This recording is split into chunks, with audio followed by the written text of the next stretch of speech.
Last month I shared a deep dive video on Fotello, the AI editing software that transforms your raw photos into polished HDR edits. And shortly after, they released their new Twilight editing model. Now that I've tested it out, this video will cover the Twilight feature in depth on what it does well and where it could be better. I won't be going over the basic features of Fotello, so be sure to watch that other video first if you're new to the software, and I'll have that link somewhere nearby. So without further ado, let's dive right in.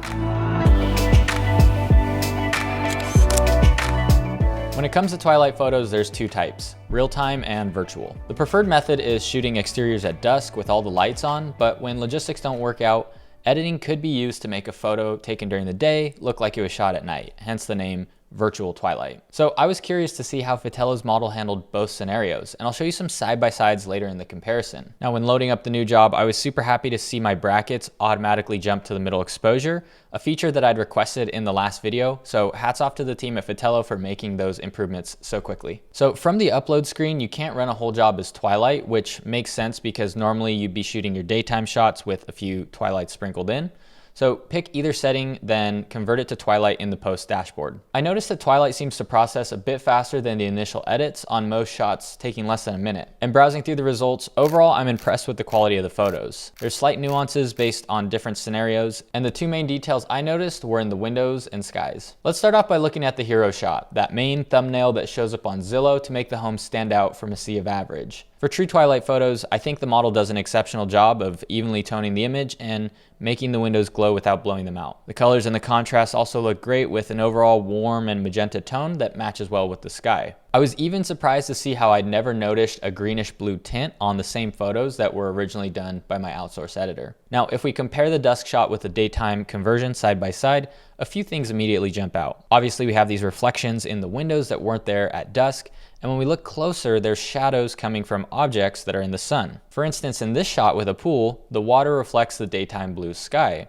although the windows do look better here. I spoke with the dev team at Fotello about this, and the alternative was to remove the window reflections entirely, which they decided would look less realistic without the details. Ultimately, the shadows and reflections you see in the daytime image are still going to be there at night, so when possible, try framing your shots in a way that reduces reflections and shadows. For example, in these photos, by the reflections, we can tell that the sun was hitting the front of the house, but the back windows honestly look clean enough that it's kind of hard to tell the difference when comparing a similar angle that was taken at dusk. Moving on to the sky, we get these nice pinkish cotton candy clouds, and I've got to say, if I was stuck with only one sunset for the rest of my life, this one's not too hard on the eyes. So hopefully you like it too, because currently Fotello doesn't allow the option to change skies, load your own, or turn off the Twilight sky replacement. Now, if you want to get super technical, Photoshop has an easy one-click replacement, but at that point, I'd rather just pay an editor and save my time. That said, 9 times out of 10, the Twilight sky greatly improved the appearance of the original photo.